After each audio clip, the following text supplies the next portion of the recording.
today's guest, I'm here with Michael Caito. Michael Caito is an incredible guy, one of the most influential business experts that I've personally met. He was the chairman of EO Global, one of the largest entrepreneur organizations in the entire world. He was also the president of the EO chapter, and he built and scaled and sold restaurants on the run, and is the current CEO of MAP, which is which teaches entrepreneurs how to scale and develop systems in their business. So, Michael, it's not bad. That's a pretty good intro. Thank you. Was that good? Yep, That's that was good, on the. I prepared for that all day. Thank you. Thank you. Appreciate that. Glad to have you here, man. It's great to be here.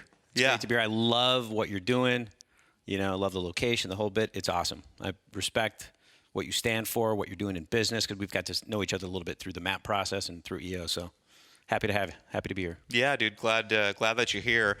I'm glad it's in Newport. Yeah. Because I just scheduled, like you can tell, going straight to the beach after this, jumping right in the water. Got my family meeting me, like literally walking distance from here, paddleboarding in the harbor, a little fighting out there, knocking each other off because I got 3 boys, 12, 13, and 15. Are they all coming? They're all coming. Oh, wow. They're bringing one of their buddies. So it'll be it's going to be, the only ground rule we have when we get out there is you can't knock your mother in. And the 13-year-old knocked his mother in last time. And it was not a good scene. Yeah, so. Jessica would not like that. No. We like to play around because we have our 2 paddle boards, so we go out and it's just fun, man. Today's going to be a nice cool day. Perfect today. Yeah. Perfect. Yeah. So what? So I want to start out, dude. So you've had an awesome run with EO and also with restaurants on the run. So I kind of wanted to start there. That was kind of part of your claim to fame, and you just did such an incredible job with that company. So how did you start? Listen, I mean, there's a lot of moving pieces for like a decade in my life, you know. And they say, like, you know, in your 20s you're having fun, in your 30s you're building, your 40s you're maybe 30s to 40s moving into family, 50s maybe a reboot, restarting, doing it all over again. It's kind of been a little bit what it is for me. But I'm originally from New York, from Buffalo, New York, you know, and so obviously a big Bills fan. Big game this week against the Chiefs, if anybody's an NFL fan. And so I moved out here when I was 18. I had been out here the year before. My family's been in the music industry for 50 years. In fact, I got the shirt on, Conway Recording. I didn't plan on that, but that's just what it is. So we have a recording studio in Hollywood. I'm not involved. I'm on the board right now, but I'd come out here when I was 17, spent some time with my uncle in L.A., you know, living that whole lifestyle, going to the studio I was only here for a week, hanging out with Motley Crue, meeting everybody, and I went back to New York for my senior year of high school. And I started dating a girl. Long story short, she moved to California. She was going to move back, and I said, I'm coming there. And after a lot of debating with my father, he let me drive my Camaro, my 1979 Camaro Berlinetta, packed it up in all my stuff in trash bags, drove to California, couch surfed for probably 2 months, and then, you know, was waiting tables and rented a room at a house, and that was it. That was 18. Started college, went from there. That's interesting. My dad actually cruised out here from Colorado when he was 18, loaded up, I think trash bags actually, got all his stuff out here. He lived under a bridge. He kind of couch surfed. And, Well, lived under a bridge is a little different than what no. That's so he lived, pretty impressive. So he actually lived under a bridge. He had a car, and he was living in his car, but he went to go, he said, he eventually told me the story. He went to go buy some weed. And so he went and left his car, and someone had stolen his car when he came back. So he had to go and actually sleep in a tent under the bridge.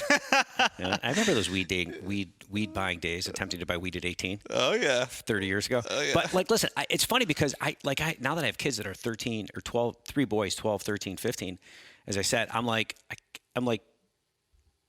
wow, you're like a couple years away from when I just pulled the plug and ripped out of Buffalo. And so I don't know what my mentality was like at the time. But I got out here, settled in Orange County, which part of the story is I came to Orange County. I never went to LA, never moved to LA, never got involved in the family business up there, nothing. And so, why'd you choose Orange County instead of... That's just where the girl that I was dating was. And so I ended up in like Aliso Viejo, of all places. I mean, I wish I would have ended up in Corona del Mar, but I ended up in Aliso, basically never left, and been there the whole time. So, but never got involved in the family business beyond the board seat. And I was just waiting tables, going to college. You know, people who know me know that I was on like the 7-year bachelor's degree program. 7 years. Yeah, no, I get it. Got it. But I, you know, like when I was 24 years old, it was like the end of the year, and I I had done something that we both do now, and that most of your audience probably does, which is write down goals, personal, professional, whatever it is. And where'd you get that from? I'm curious. So everybody, At 24 years old, I have no idea where I got it from. Okay. All I did, I just knew that I knew that if I wrote that goal down, and I did, I wrote it down, and I put it on a Post-it, and I stuck it on my mirror. So I saw it every day. And that goal had said, find an idea for a business. I don't know why. I don't know why I wrote that down. I'm thinking the reason it happened is because I was working at a company called Pickup Sticks, which was and I was there at the ground level of this restaurant chain, and they scaled it to like 50 and sold it to TGI Fridays. So I was always around that entrepreneurship, and maybe that's what tickled it for me. I don't know, but wrote that goal down, and a couple months later, serendipitously, coincidentally, whatever it was, my brother and his best friend were talking, and his best friend had saw an idea for a business around food delivery from multiple restaurants to homes. And he which wasn't very popular back then. No, right? it wasn't. It wasn't even in Orange County, or there were like maybe little baby startups here and there, but it wasn't popular at all. And fortunately, my buddy Matt, or his best friend Matt, he approached Anthony, my brother, and they decided they wanted to do this, and they invited me in. Theoretically, if they never invited me, who knows what I'd be doing right now? So we dropped out of college, and all three of you guys? All three of us. Okay. And we were all in the hospitality business, and then we started the business. So you never got your never got the 7 year never got to 7 years. Okay. Started Restaurants on the Run, which was a multi-restaurant food delivery business. So we would print magazines. There'd be a group of restaurants in it from, like, say, in Irvine. We only started with 6 at the time. And we take that magazine and market it to homes and businesses. But there was a double sale because you had to not only sell the concept, because people were like, what, huh? Like, wait, we get pizza delivered. What do you mean we can get these restaurants delivered that don't offer delivery? We go there and eat at those restaurants. So we had to sell that concept, okay? But we also had to sell the trust in us. So it was like, it's one thing if you're going in and you're trying to make sell a product and people are like, yeah, we know the industry. But we had to teach them what the hell we were, plus say, hey, use us. So here's our value proposition. So we started that. We were all in our 20s. It was the mid-'90s, and that's where it all began. And we just, we started with, two-way radios, fax machines, paper. I mean, we literally, one of the cool parts of the overall story is through the 21-year journey, we had to go through this massive technology shift. The digital revolution had begun. The internet, cloud-based, mobile phones, all of that happened in the middle of where we were at. So we had to make adjustments along the way, and we moved pretty quick on that stuff. I had 2 partners. We were really clear on our roles. Okay, and this is super, super important. I love partnerships personally. I think partnerships are great because entrepreneurship is a lonely business. But the most important thing about the partnership was we clearly defined what we were each responsible for. So I was the CEO. One partner handled all the marketing and technology, and another one was all sales development, our inside-outside sales teams. And we got along great. We always had coaches, literally. I mean, of the 21 years, I'd say 19 of those years, we were consistent monthly with a coach. Did you join EO during that time? About 5 years in. Okay. Wow. EO. Oh, wow. So you had 16 years. Yeah. Or somewhere in that range of being involved in EO. That's incredible. Yep. Yep. Right. Do you feel like that was a critical factor, some of the coaches and the the coaches, like we were doing the coaches before EO, and that was just like we knew, or how the one did coach. You know, how did you know to work with coaches also? We just got connected to somebody. This guy John Gorman, who rest his soul, I don't know, he was old at that time, and he was one of the key guys at the beginning of Taco Bell, and he just took a liking to us, and he would just talk us through things. But more than anything, it was more that there was somebody in the room. It wasn't even about the coaching. It was about a central point that we all trusted that could kind of wrangle us together when, like, we're all going in different directions, thinking about different things. We needed somebody to just kind of put us all on the same page. That was critical, because if we're not on the same page, our company's not on the same page. And so that alignment started with us. And ultimately then, as the CEO, it was my job to make sure not only were we aligned and the executive team aligned, but we were aligned from here, or I should say from we'll call it here, from the front line people to me, the CEO. And we had alignment up and down the organization, which meant we had accountability, and everybody knew what the company was focused on. which allowed that frontline driver delivering food to understand really what we were all about and deliver that message to the customer. Getting ahead of myself. Yeah, no, that's great. The power of alignment. I think that's an important conversation for, especially because we have entrepreneurs that watch this or that listen to this also that are, different size companies. Yep. But alignment, especially with partnerships, but alignment in business is critical. And one of the most effective ways that I've found to have alignment is not only through that central person, either through a coach or some consultant, but really getting the team's goals and priorities, right? Like structuring the goals and priorities in a way that everybody can see them. Were you able to do that with Restaurants on the Run? Where you'd had, a lot of people use like a one-page plan now, which is what we use. We have this one-page plan. Everybody has something different where the entire company can see from the top what the top company's priorities are all the way down to what everybody's working on. And there's transparency in that. That's critical. Yeah. And you're awesome at that, by the way. But I'm going to tell you where it began because that's a great question. We eventually got to that point. And when we sold to a public company, they looked at what we were doing and they were like, super impressed with the way we ran the business. I can tell that part of the story later. But about 4 or 5 years into the business, we had a very small investor who, we made some tough decisions around technology back in that when we were transitioning to digital. Like we all do, you make the wrong choice and who's going to build the technology. So we lost a little bit of money. We needed a little bit of capital. We found a small investor, and I'd meet with this investor. His name was Roland, and I'd meet with him every single quarter. And, listen, I'll pause here for a second and say, if you're an entrepreneur, you're probably experiencing the fact that you can put the company and the culture on your back, and employees will just gravitate towards an idea, a concept, an entrepreneur that's got that you're building something fun, everybody's winning, you're growing. Like the passion and enthusiasm of an entrepreneur can carry a business, but only to a certain point. Mm-hmm. I mean, I shouldn't say an absolute, but for the most part, 99.9%. Okay. And when you get to that point, you need to do what you just asked. Okay, about aligning the organization around goals and transparency. On that note, I used to lead with charisma, right? Charisma and energy, and I thought that could take me to. And you're right, I did hit a certain point where the charisma and my energy and my passion started to actually create some chaos because things weren't in place properly. Yeah, and we're chasing shiny objects and we got to do this, we got to do that. And then you, as an entrepreneur, we're classic. We'll be talking about something and getting all excited about it, okay? And our people hear us and they're like, okay, that's what we're doing. But yet you're just kind of brainstorming out loud.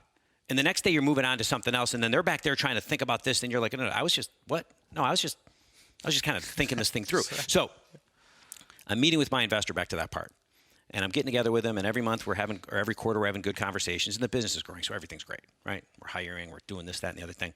But finally he looks at me one day, and after I couldn't answer questions about, we'll call it the vital factors of our business, the real economics, okay? Because we didn't understand. Even though we're like 4 or 5 years in and we're growing, we're probably 5 million, 6 million, 7 million at this point, probably 30, 40 people, 50 people with all the drivers.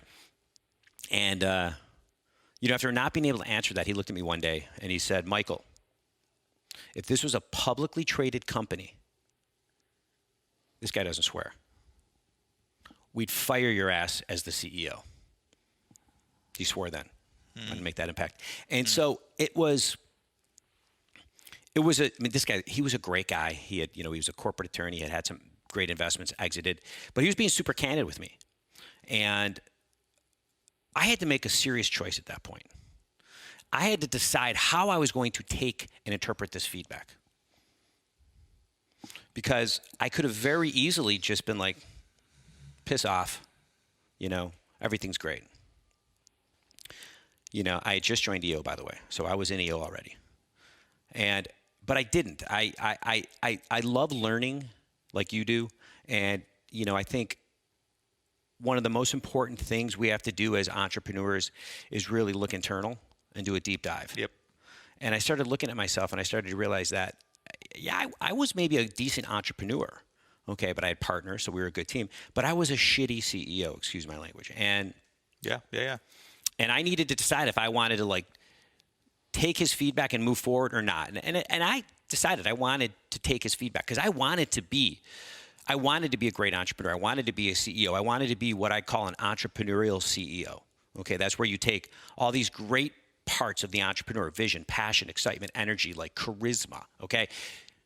Merge it with the CEO, which is like he's systemized. He understands how to scale himself, people or teams, and his company, okay? I needed that blend, all right? I wanted to be that guy. I had no idea how to get there. No idea. I wasn't sure. I was 29 years old or so. I didn't know exactly what to do. And so fortunately, I was in EO. I went to my forum, told them the issue. But at that point in the forum, we're all kind of like going through similar things. Because this is like, we're all, 30-ish. We're trying to run businesses. We don't have as much experience. Mm-hmm. And so they gave me the feedback. I'd love to be able to find those minutes somewhere, those notes that I took from that meeting. And the meeting ended. I still wasn't clear, but one of the guys, my buddy Chris Deering, he had someone call me, and I don't like solicitation calls, but I had taken the call, and he goes, "Hi, Mike, this is Ed Stein. I'm with MAP Consulting." I'm like, "All right." Chris Deering referred me to you. And I said, "Great." So we talked, and he starts telling me about this like 2.5-day kind of fully immersive experience workshop, kind of like, not exactly as physical as what you're doing right now, but a 2.5-day, immersive workshop that is really about leadership management, and it's a personalized deep dive on me. And I was like, okay. I go, I'll try it out. So I go to this 2.5-day workshop right here in Costa Mesa, Newport Beach, and it's like I said, a deep dive on me. I've got a small peer group in there of like 12 people, and I'm learning about myself, where I'm good, where I'm bad, because they'd done 360 work on me with peers, with employees, with partners. Yeah, that's and I'm starting to really understand, okay, here's where I'm good, here's where I'm bad, here's my strengths, here's my weaknesses, here's where I want to improve, here's where I'm like, here's where I want to get better at what I'm already good at, here's some stuff that I'm never going to be good at.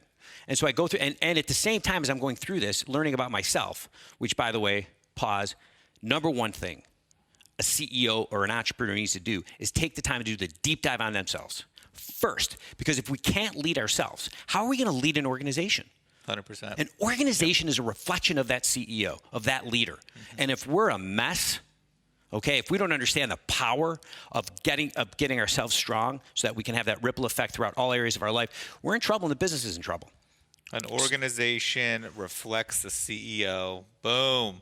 Right? 100%. Simple as that. An organization reflects the CEO. So we have got to get ourselves straight. Yep. I had to get me straight, and I knew it. Yeah. So I go to the workshop, I learn about myself, but then they also show me this system. So they're developing me as a leader and a manager, but they're also showing me the system to run my business around goal setting and accountability and alignment. And I'm like, holy crap, this is exactly what I need. So remember, I said I wanted to look at where I was good, where I was bad, where I was going to get better. I said, listen, I'm crappy at delegation and accountability, okay? So I said, I'm not going to try to create that in my business. I'm going to focus on what I'm really great at. So I came out of the workshop and hired that consulting company, which I can get to work with the business. And I had a coach in my company, half a day, every month, working with the executive team, putting that system in. I knew that I needed vital factors, accountability, alignment, focus, and I knew that I wasn't going to be able to do it myself. Mm-hmm. So that was my first step in my journey, is understanding where I was at, where my company was at, because really we were right about at the same spot, and I needed help to get both of us healthy. What would you say were some of the leadership traits that weren't serving you? Like what were some of the things that you did that you're like, looking back, that was that produced results that were undesirable, or yeah. I think it's a lot of what we all experience. I probably had the big red S on my shirt. Yeah. Which was like, as the entrepreneur, I'm like, well, no one's going to do it as good as me. Mm-hmm. But that doesn't scale.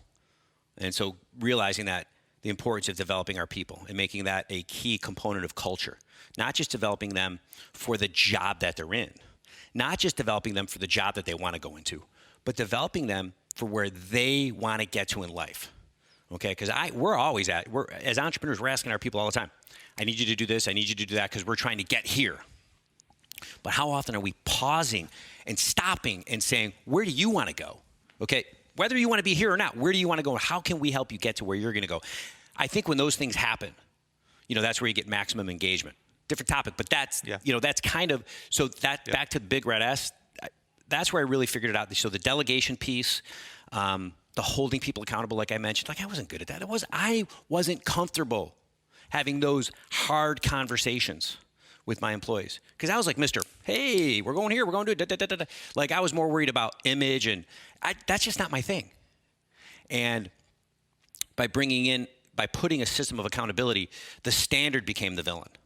Okay, a quote that I love from a guy that I know that used Tom Size. Like, once we understood the vital factors, the key metrics in our business that were going to hold us back or propel us forward, and we looked at them for the company, and then we looked at them for the departments, and we looked at them for the individuals. Once everybody stood what their, understood what their standard was, their metrics that they were accountable for, what the goals were, how they win, because don't forget, people want to win, right?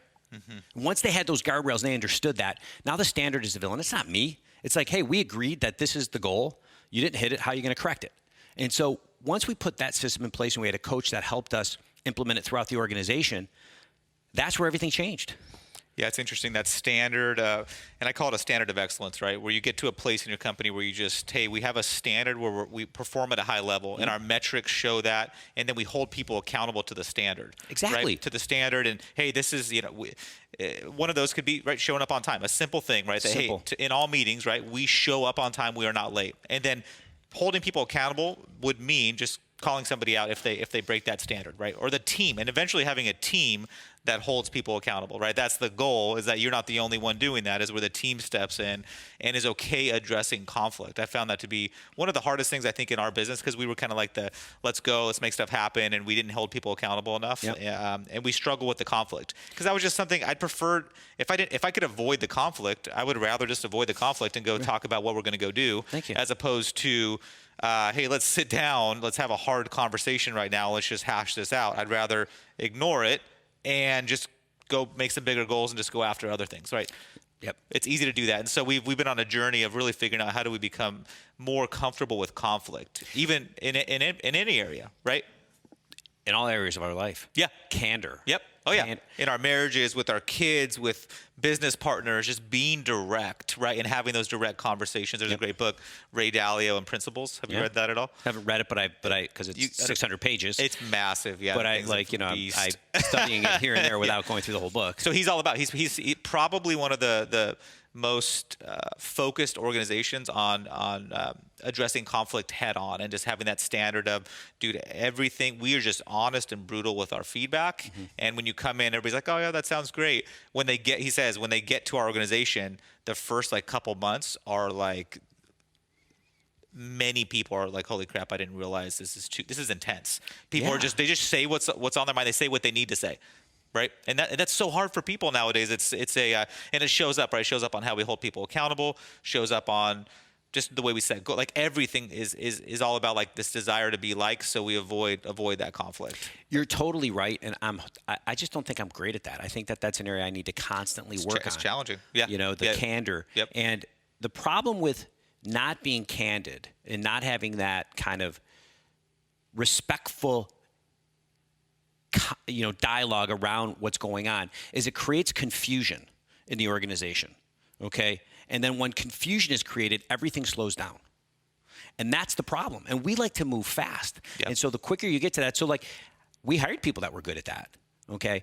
But putting the system in is the starting point, because it's hard to have those candid conversations if you're not talking about standards, because then it's just subjective.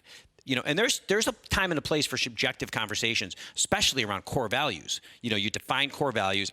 Core values aren't subjective. I didn't mean it that way. Yeah. But there's objective data for performance, of the company. Core values, you've got to define what they mean and then interpret that, like your example of we're on time for meetings. Well, that's a way to measure the fact that you probably have this, one of our core values might be commitment to each other or something. And it's like, but we're on time for meetings, shows how we're committed to each other. You're not respecting each other's time if you're late.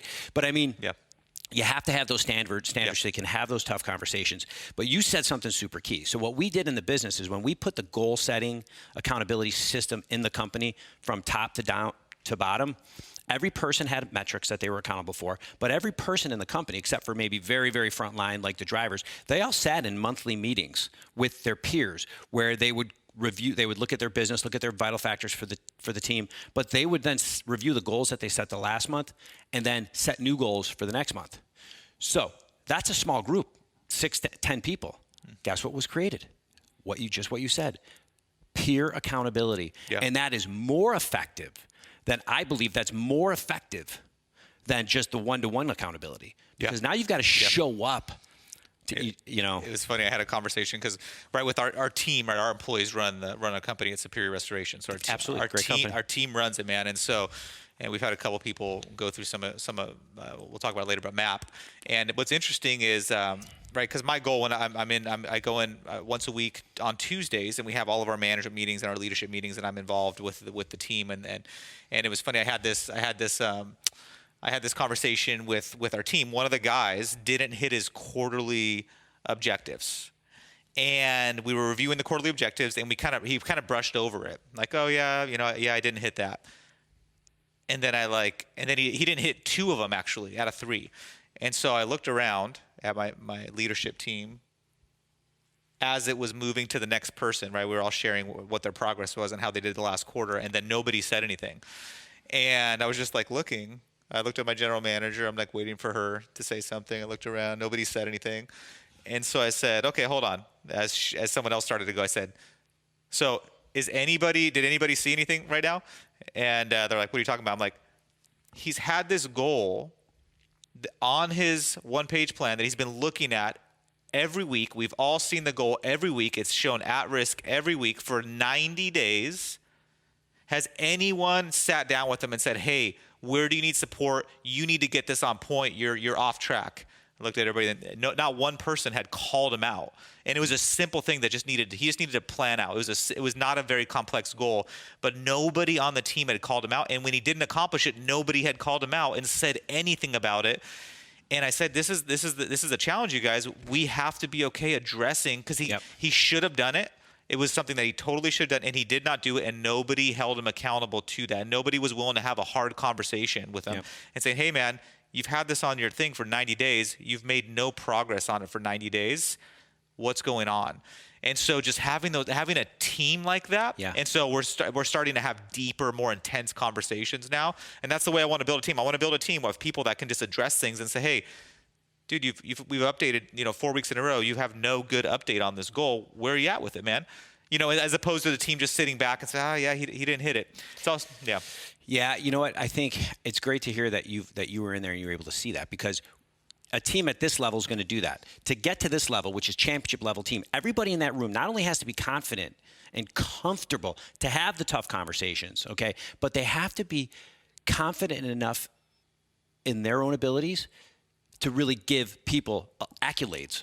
A lot of times people are in a team and they're like, well, okay, he's not doing that great. Well, that makes me look better.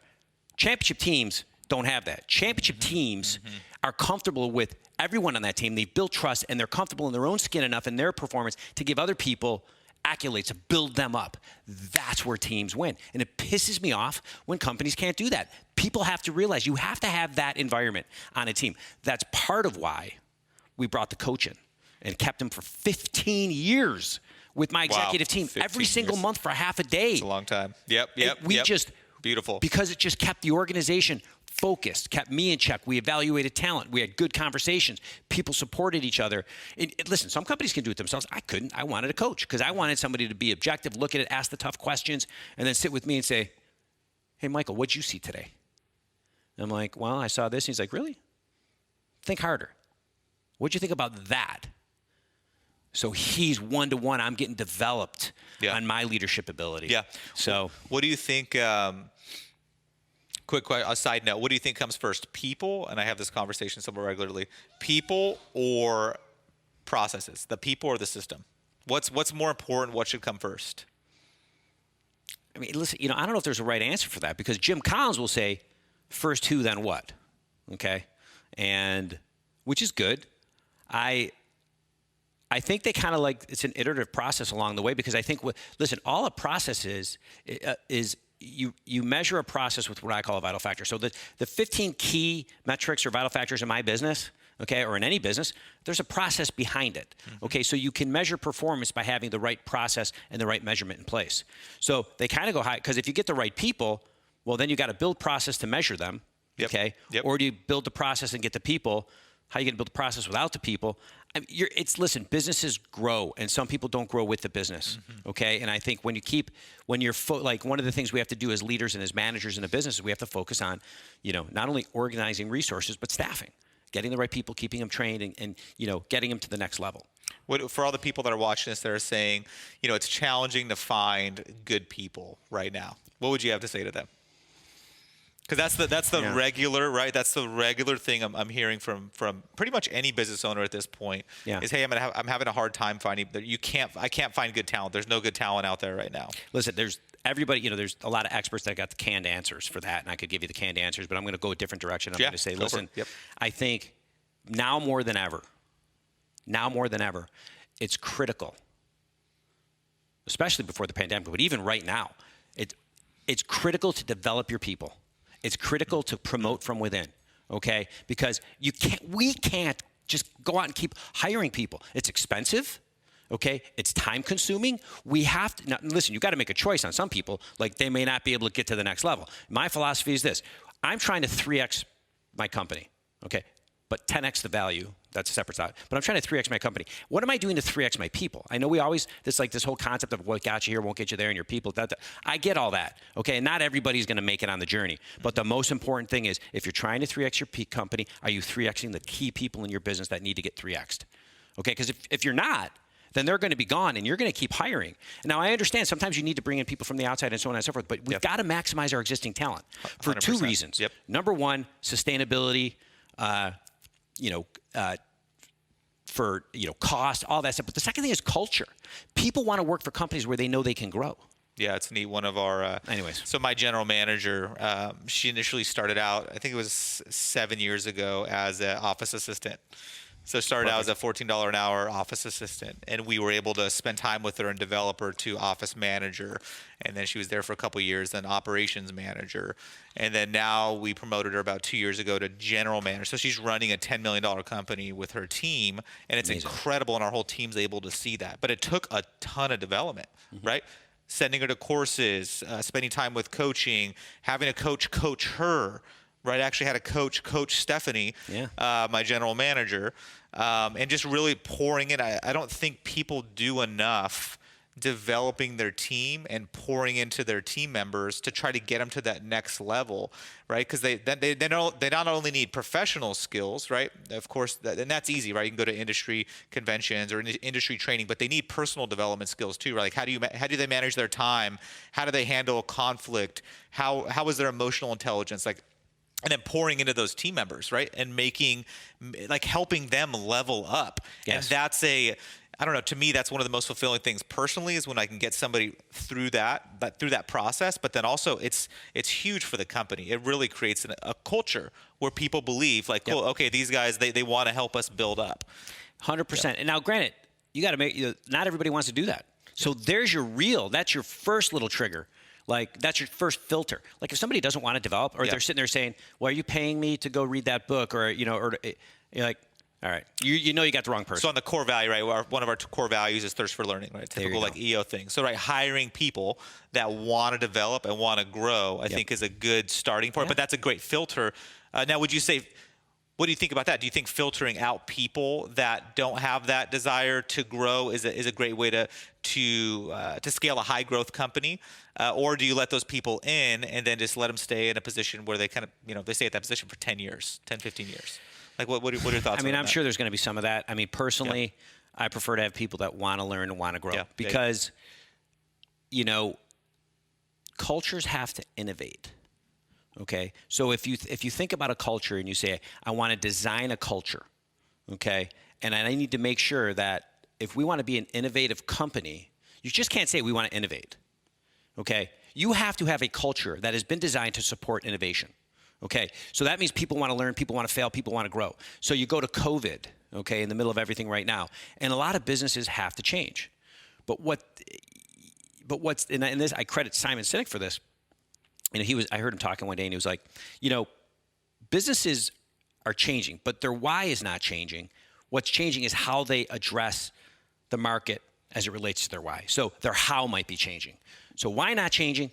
How is changing? Okay. our business, for example, consulting, workshop business. It's like our why is not the same, but all the new product development that we have going on our how is different. Our why is the same. And I take that down to people and I say, okay, the people that work there, their why is not changing, but how they do their job has to change, which means my people that are working over here in a business that is offline, if they're not focused and thirsty to learn, they're never going to be able to change their how through personal development, keep up with the business for the digital stuff we're building. And that's really important. It's super important. The time we're in right now is just a microcosm of what all organizations need to be thinking about from that perspective. Because our how will always keep changing. It will. No, the why is critical. I love that. And that's a hard thing to kind of come by. It's a real, like a solid why for a company. But that's another topic. So you built. I want to finish this story, man, before we finish this out, because it's kind of cool how it came full circle. It's interesting. So then you ended up scaling that company. What was the peak? Like, what did you get the company to before you sold it? So we had grown it to along the way we had made a strategic decision that. Which a lot of us have to make. Okay, strategy is trade-offs, and we said we want to be broader versus deeper. Okay, that was the decision we made. We said we wanted scale across different markets in the U.S. versus one or two markets that we're deeper in. I don't know if there's a right or wrong answer. It depends what you're trying to do. But we knew that at some point we wanted to sell the company.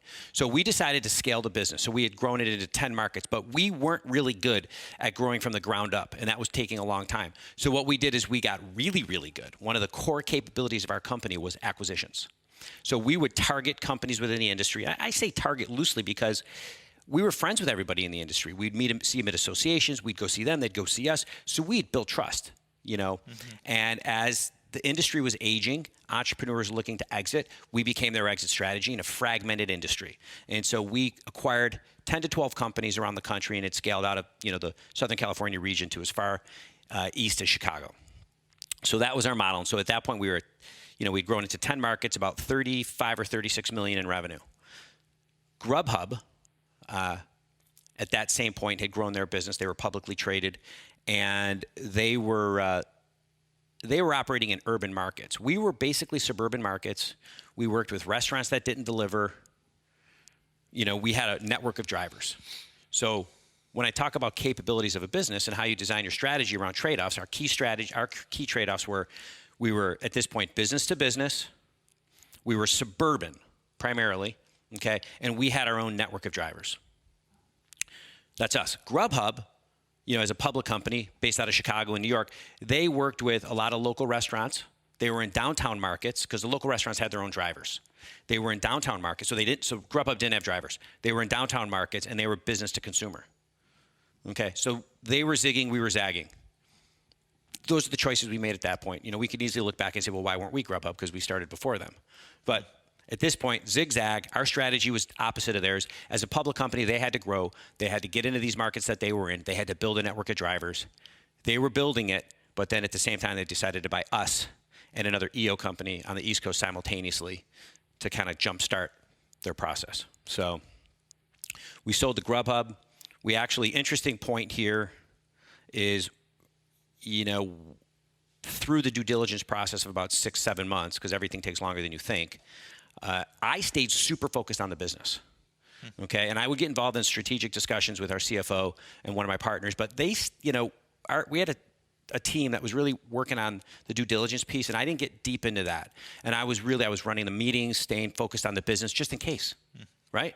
And so the funny thing is we actually had probably our fastest 6-month growth rate at that point. We grew from a run rate of 35 or 36 to like 40, 41 over 6 months. And it's just part of it is timing of the economy and so on and so forth. So, but I was just cautious. We were cautious to make sure that if it didn't close, we were still okay. So we ended up selling it to Grubhub, and they bought 2 companies, like I said. I knew the other guy that was selling his company, did not know that he was selling his company to Grubhub. They kept that completely confidential. And then literally a day before they announced it to Wall Street, or a couple days before, I get a call from the CEO of Grubhub, and he's like, hey, by the way, we're announcing 2 deals, yours and the other one. At the same exact time? Same time they announced them both. Wow. So they announced the closing of that deal, and our deal was about to close. And myself and the other guy, the other EO, we had no idea. We were both doing a deal with the same buyer. That's awesome. And it's pretty funny. That's awesome. So and so you ended up selling that company. Then you kind of went on you spent some time, took some time off. I worked for Grub Hub for a minute, and then I had nothing to do, so they fired me. First time I got fired after a year. I had a 2-year contract. They only needed me for a year. I was like, okay, that's fine. So, you know, they were based out of Chicago, so there was really, and I wasn't fully engaged.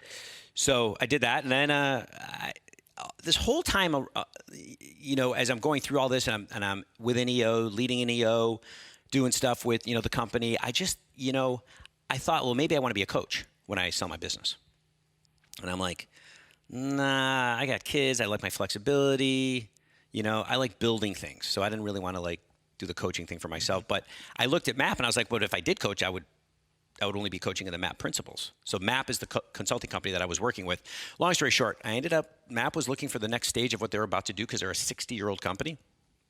And had a great relationship with them and had brought them into EO. And so they thought that would be a good idea for us to purchase the company. So we bought the company, and that was about almost 3 years ago. And so that's kind of cool. So, I mean, you kind of brushed over that, but right, a company that you had brought on board, right, to help you guys grow. As a client. They 15, 16, 17 years ago, right?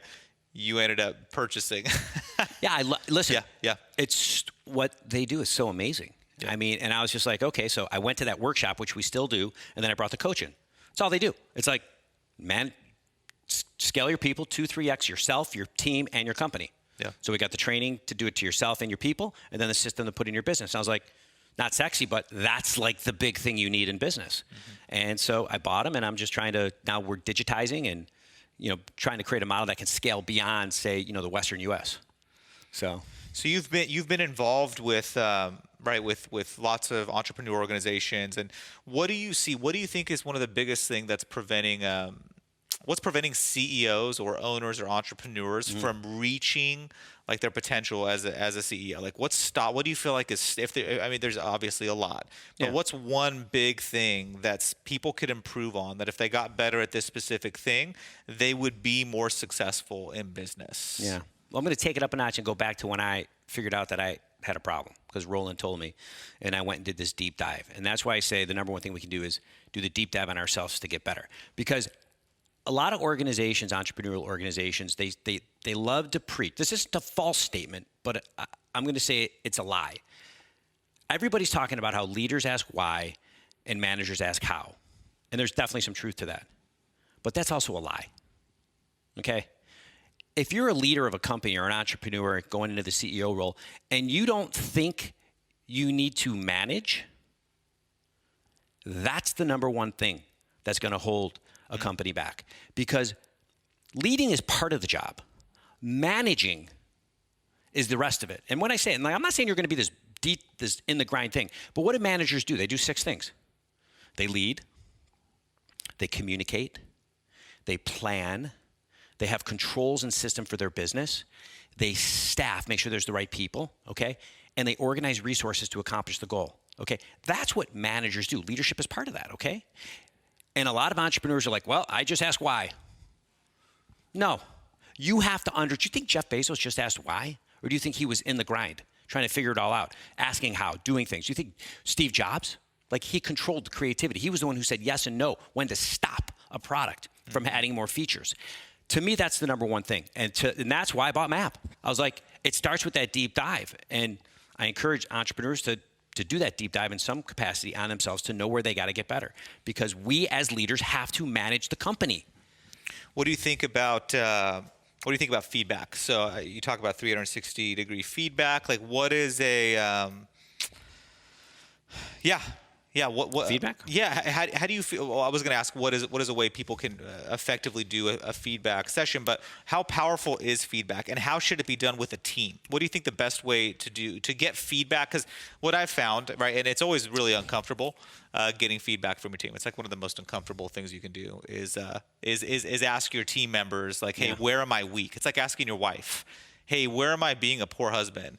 Yeah. And then she, gives you direct feedback. It's very uncomfortable, but it gives you an opportunity to grow Totally. before something like happens. So getting your feedback from a team member and from your team really gives us as CEOs or owners and entrepreneurs a good idea of the way other people are seeing us, like Yes. what they're experiencing. Because many times what other people are experiencing is totally different from what we think they're experiencing. It's different than what we think we're giving. The vibe we're giving off and how we show up is different, the way we think, than the way people see us. And so the only way we can know how we're actually showing up is not by the way we think we're showing up, but it's by getting feedback from those closest to us within an organization for them to say, hey, this is how I'm experiencing you.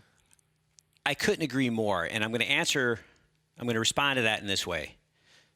One of the most important things if not the most important thing that any team has to have, okay?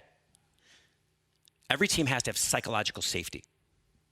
They need to feel that they can, remember I talked about this culture by design, about innovation. Teams need to feel safe to be able to give the candid feedback, give the accolades, feel good about their work, be constructive, have conflict, try things, fail things, and try new things, fail at it, and feel comfortable, like be rewarded for that. Okay, so psychological safety. How do you get psychological safety in the team? We talked about the fact that everything starts with the CEO, the entrepreneur, that the company is a reflection of that. So I go to what you just said, that everything you just said about that power, that 360-degree feedback, the feedback on you as the CEO. You take it one step further. You get that feedback, and then you're transparent with your team, and you say, here are the 2 or 3 areas that I'm going to work on. So please hold me accountable to that, okay? You think that team's going to feel a little safer in that meeting? Okay? It starts with us. You do that, and I promise you, that team is going to respond. When I went to that workshop, which, 20 years ago, I had to take that feedback and bring it back. And I go, here's where I'm at, okay? Here's what I'm going to do. That started to create the process of safety on my team. And then in my company, because I was like, I suck at this, I'm good at this, but this is what I'm trying to do. So I love that. I love that added step, right? So not only getting that feedback, but then sharing that feedback. It's funny, we do but put it in a plan. Say, these are the 2 key things I'm going to focus on. I need you to help me. Yep. So we do every 6 months we do a feedback session, or not a feedback, but like an employee survey, how everybody's doing, where they're at culturally, just how they feel everything's going, just to gauge, right, what our employees think right now, like what's their energy level, what's their passion, are they excited about their job still, what's their engagement level. And one of those questions that I have in there is I have them rate the CEO. So I have them rate me on integrity, on my commitments, on my attitude, on like these different specific things. And then the hardest part, right, is reporting that back to the team on, hey, this, I rated out of a 10, I got rated a 7 on integrity, right? Or following through with commitments, whatever that looks like. So that's interesting. So it's powerful, right? Not everybody's going to do it the same way, but being open to feedback is critical. And then creating a safe space is what I'm hearing for your team to be able to give you feedback. Because a lot of owners, right, somebody will say, hey, you're doing this wrong, and they'll fight back, right? They'll resist it. They'll make it uncomfortable instead of saying, hey, I appreciate that. And it's hard initially, but giving space to be able to have that conflict and allowing people to feel safe, where you're not firing somebody, right? The worst thing you can do is when somebody gives feedback, reprimand them in some way. And then that basically says, that's the old school way of management, right? That basically says, hey, I'm the boss. You are not allowed to tell me how to do my job or how I should be. The new way of doing this, the servant leader style management, is saying, hey, where could I improve, guys? Where could I improve? Well, yeah, and I just think that people that were doing it wrong. Like, you have to performance management in your team. But if you don't create that environment that you just mentioned, your people aren't going to set challenging goals because they're afraid they're going to fail. Okay, so you got people setting like cupcake goals because they're like, I want to make sure I hit 3 or 4 of my 80% of my goals.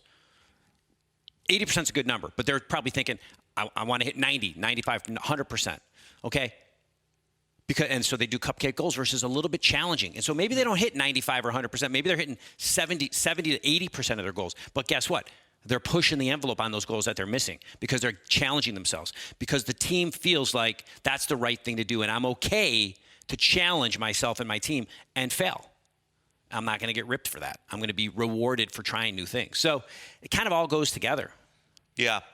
Dude, love it, man. This is a fun conversation. Went a little bit of a different. Dude, you're living this, bro. I mean, for the audience, I don't know how much you know, but he's got a great company, and now he's got another great company. But you've done everything we've talked about with your company, your main company. Mm-hmm. Okay. Yep. And now we've got this that you're building, which is amazing, and you're changing lives, and that's got to be like so fulfilling. So dude. Respect. Love what you're doing. Appreciate it, man. So, dude, how can people? And I respect you, dude. You've done.